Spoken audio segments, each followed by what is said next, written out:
शहर की सीमा पर, जहां पेड़ों की लंबी छायाएं और घना कोहरा छाया करता है, मौनपुर नामक एक छोटा गांव बसा है। यहाँ के निवासी कठोर परिश्रमी हैं, पर एक विचित्र परंपरा का अनुसरण करते हैं। रात के आगमन पर कोई भी अपने घरों की दहलीज को पार नहीं करता। ये परंपरा इतनी पुरानी थी कि इसके आरंभ का कोई स्मरण नहीं था। एक अज्ञात सन्नाटा रात के साथ ही गांव को घेर लेता था, मानो एक अदृश्य दीवार उसे विश्व से विलग कर देती हो। कभी कभार दूर से भेड़ियों की विलाप जैसी आवाजें आती थीं, परंतु कोई भी प्राणी गांव की सीमा के भीतर प्रवेश करने का साहस नहीं करता था। बुजुर्गों की बातों में छिपी थी एक कहानी, जब एक डायन ने गांव की चौखट पर दस्तक दी थी।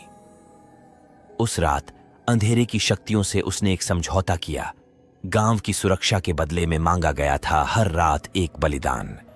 विकल्पहीन ग्रामीणों ने उस भयानक सौदे को अपनाया और एक अनकही शर्त पर अपनी रातों को उस डायन के हवाले कर दिया। वर्षों का चक्र चलता रहा और बलिदान की प्राचीन परंपरा अटल रही। कभी एक वृद्ध जानवर, कभी एक रोगग्रस्त भेड़, पर हर रात्रि डायन के समक्ष कुछ न कुछ अर्पित किया जाता। गांव के युवा इस परंपरा पर प्रश्न चिन्ह लगाने लगे। उनका विश्वास था कि अब समय आ गया है कि यह भय उनका पीछा छोड़ दे। गांव के सबसे निर्भीक युवा शंकर ने इस परंपरा को मिटाने का संकल्प लिया। उसका विचार था कि डायन मात्र एक भ्रम है, ग्रामीणों के भय की उपज। एक रात गांव वालों के निषेध के बावजूद शंकर ने अंधेरे के बाद बाहर निकलने की ठानी। जैसे ही शंकर ने गांव की सीमा पार की, उसे सब कुछ विचित्र लगा। घरों से कोई उजाला नहीं फूट रहा था और चारों ओर का सन्नाटा इतना गहरा था कि उसकी अपनी सांसें भी उसे गूंजती हुई प्रतीत हो रही थीं।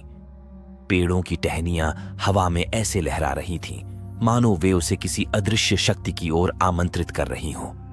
भय के बावजूद शंकर आगे बढ़ता गया और फिर उसे गांव के बाहर एक झोपड़ी नजर आई, जहां से एक रहस्यमयी अंधेरी रोशनी बाहर आ रही थी। शंकर ने झोपड़ी के दरवाजे पर हाथ रखा और हल्के से खटखटाया। पहले तो कोई हलचल नहीं हुई। फिर उसने थोड़ी और ताकत से दस्तक दी और अचानक दरवाजा खुल गया। अंधेरे से एक आकृति उभरी, एक बूढ़ी औरत जिसके चेहरे पर डर और क्रोध के भाव थे, मानो वह शंकर को देखकर चौंक गई हो। तुम यहां क्या कर रहे हो? बूढ़ी औरत ने गंभीर स्वर में पूछा। मैं डायन से मिलने आया हूं, शंकर ने दृढ़ता से उत्तर दिया। औरत खिलखिलाकर हंस पड़ी। डायन से? क्या तुम मजाक कर रहे हो? क्या तुम्हें लगता है कि वह वास्तव में है? शंकर ने जवाब दिया। मैं मजाक नहीं कर रहा, मैं सच्चाई जानना चाहता हूं। मैं इस डर की जंजीरों से मुक्त होना चाहता हूं। बूढ़ी औरत ने शंकर को गहराई से निहारा। क्या तुम्हें भय नहीं लगता? उसने पूछा। डर तो लगता है, शंकर ने स्वीकार किया, पर मुझे सत्य की खोज है। बूढ़ी औरत ने एक लंबी सांस ली और धीरे से कहा, ठीक है, अंदर आ जाओ। शंकर झोपड़ी के भीतर कदम रखता है। वहां अंधेरा और संकरा स्थान उसे घेर लेता है। सिर्फ एक बिस्तर, एक मेज और एक कुर्सी, और कुछ नहीं। बूढ़ी औरत मेज की ओर बढ़ती है और एक पुरानी किताब निकालती है। यह डायन की किताब है, बूढ़ी औरत ने घोषणा की। इसमें उसकी कहानी, उसके रहस्य, सब कुछ दर्ज है। उसने किताब के पन्ने पलटे और एक खास पन्ने पर उंगली रखी। देखो यहां, उसने शंकर को दिखाते हुए कहा। शंकर ने किताब के पन्ने पर नजरें गड़ाईं। वहां एक डायन का चित्र था जो उस बूढ़ी औरत की प्रतिरूप थी, पर उसके चेहरे पर एक खौफनाक क्रूरता थी। गांव में शांति छाई रहती है, लेकिन यह शांति क्षणिक होती है।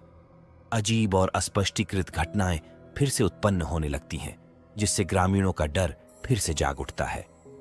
शंकर उस बूढ़ी औरत के पास जाता है जो उसे डायन की वापसी और डर की छाया के बारे में बताती है।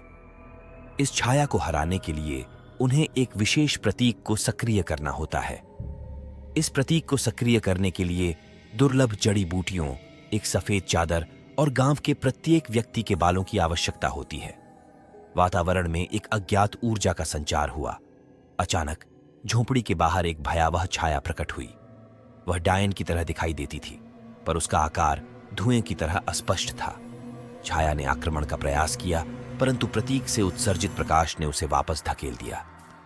शंकर और बूढ़ी औरत ने मंत्रों का जाप शुरू किया, जो औरत ने उसे पहले सिखाए थे।